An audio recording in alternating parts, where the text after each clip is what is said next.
Yep, you're looking at that right. Yikes, this is gonna take a lot of explaining to do.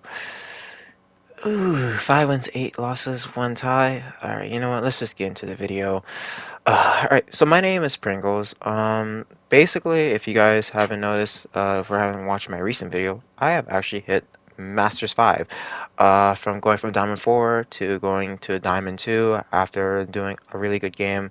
It's in one of my previous videos, and then going to Diamond 1 the next day, which I think I recorded the footage and posted it, but if I didn't, I just basically played with friends. I had a squad, honestly, and literally recorded. I do remember recording my footage when I went to from Diamond 1 to Masters 5. So that including that, that has been my actually first Masters experience, and so let me talk about it. Definitely talk about what I learned from my wins, losses, and actually that one tie. What I first want to state off is the deaths as a support. Now, dying as a support is really crucial. Your death, I basically can actually say that I had a lot of deaths. I can't say I cannot blame it on my teammates due to it depends on how I play, my positioning. What I realized is basically majority of my deaths, why I die so many times, is basically due to my positioning. Now, the higher you get, the harder it gets, right? For example, I'm dealing with grandmasters or or like at least, not only I'm dealing with masters, grandmasters, or even diamond players, like former grandmaster players. It could be, but it's still such a tough division. So what I can honestly is what I say is I've learned is I have to work better on my positioning. The second thing I say I have to do is truly do work on my game sense. I think why am I doing this? Like there must be a why for everything on what I'm doing. Now, of course, there's some moments where I can say like is like I knew I was gonna die there, or basically I'm by myself, but they're rushing me, so what else can I do?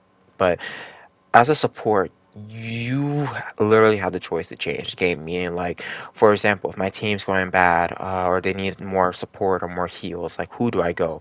All right, let me think of switching off Lucio. I think that's too much attack. I can go BAP and be like semi-defense, but also attack from the back and put more pressure on them, so we can advance a little bit. There's definitely so many uh, things I could have done. Um, I don't know, like either that. I just have to work on like how I play, basically my play style, thinking like what can I do to benefit my team? Is there anything else I can do to benefit my team? I mean, that just comes to basically the discussion right there. It's like how my masters went. I mean, I went off from 0-1 to 1-1, and then that's when it started getting really harder. And I was at 2 of 4 losses, and then and then just out of nowhere I got a tie 5-8. So first thing we talked about is definitely, of course, my playstyle. Second was the game sense, and then now we truly do have to talk about the most important thing is working with my team. I can honestly say it gets hard about comms. I truly have to say, but then I realized there's the chat button. Now, do people read the messages? No. But there is a way I could change the outcome of that game by just doing my part. I mean, it really does come to the part where I do have to do my part as a support, like saying, all right, what is there one way I can help my tank? I think what I can say is how I have been is honestly my switching. I think honestly my switching has improved and definitely my comms. I do want to mark out and call out certain players, certain what plays the enemy team is trying to do for sure. Um, Let me see what else. I think honestly, I've been playing so much Zen recently to help my tank, but I think that's also comes to a part where I got to work on my positioning on certain maps, learn maps a little bit more. I'm literally for me to practice a bit much more. I made a video recently, and one of a viewer, I don't know if they're subscribed to me, but I'm gonna say one of the people who did watch have honestly gave me the best advice, and it was true to work on my aim. When I rewatch my highlights, I look at my aim saying like, what the fuck am I aiming at? Because it's kind of true. It's like you have to like wait for someone to tell you what's wrong in order for you to like work on it. And I think that's what I've been doing honestly in general lately is working on my aim because as a support, it's really needed for you to have. of course, your aim. You need to have good aim in order to like do certain characters. Like for example, Bap or maybe Zen, or like truly Zen, because I know his orbs do tend to be a little bit hard to aim with. I think for me, close range, I think I can hit my shots, but when it comes to long range, honestly, I think that's where I fail at the most. Or when I'm using Bap's heals, like I either got to hit the body or hit the ground or from to get healed, which I kind of miss the body 9 out of 10. Hence why I look like I'm aiming at the ground when I'm playing Baptiste. As you see in the gameplay right now, I'm looking down literally instead of actually aiming up. I would say that's what I have truly learned. Um, and definitely, again, is switching wise. I mean, if there's a certain way I could help my team or my tank, especially in general, I think me learning Zen helped a lot in my ranking progress because of discording the other tank, and so my tank has a good chance to fight the enemy tank. As long as they don't have Kiriko, but honestly, if they do have Kiriko, she cleanse for a while, and then that means we just definitely go in for attack. Because as you know, it takes 7 seconds for me to get back when he's out of my line of sight or when he's Suzu. So it definitely does. I mean, Zen definitely does something. I mean, at least to the tank for a few seconds where she gets it back, and I'd say that's helped me in my ranking progress so much. Uh, see what else I could talk about. Uh, because it went by really fast, but it was, I have to say, since it's like the third highest tier of the game, it truly, and it will be the fourth tier of this game soon due to the new ultimate due to the new tier called Ultimate is coming out.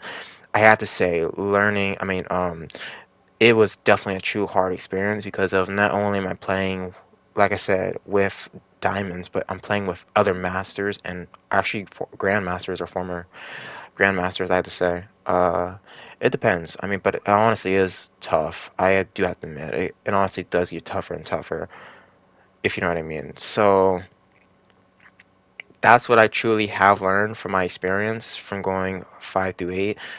Uh, I guess like this is where I can end the video at, but I do want to promise you guys that Um, if I do not make any content, I will probably be on another game. As any majority of you guys may not know, but I am doing a little bit of the Fortnite tournaments, and yes, I do Fortnite. Because I'm trying to do a variety of games, like to interact with you guys, like definitely my viewers and stuff.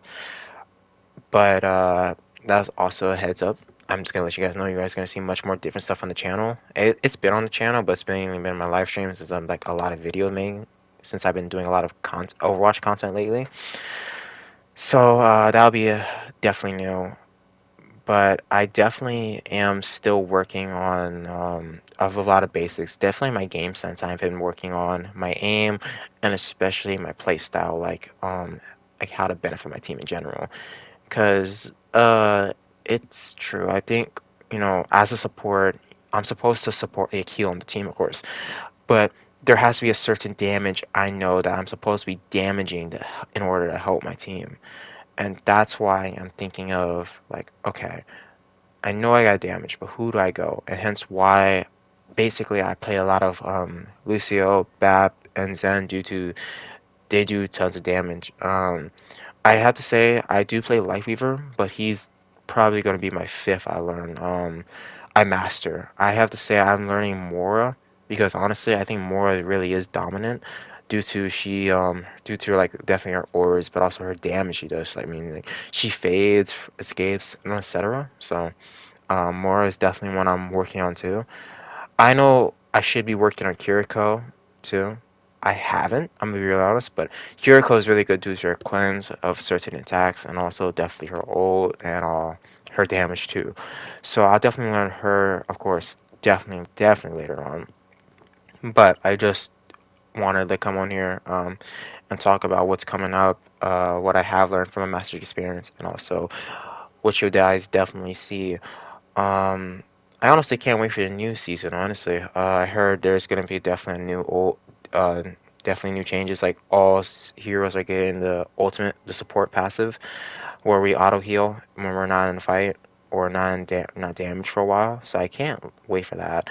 I had to say the second thing I can't wait for is basically the new SSR system. I would like to see how that works out.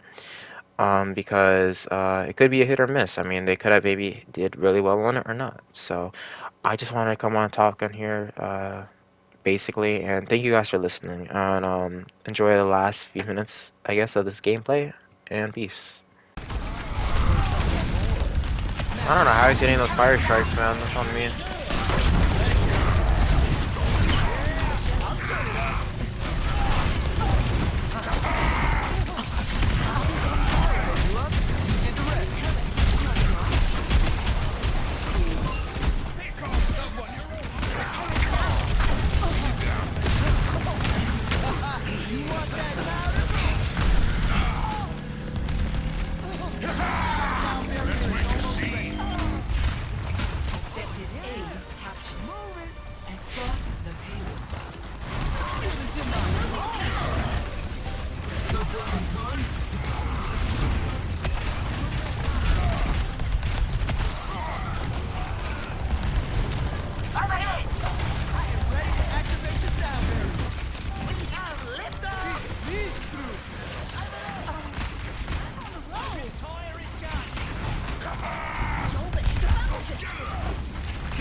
Nice, guys, nice.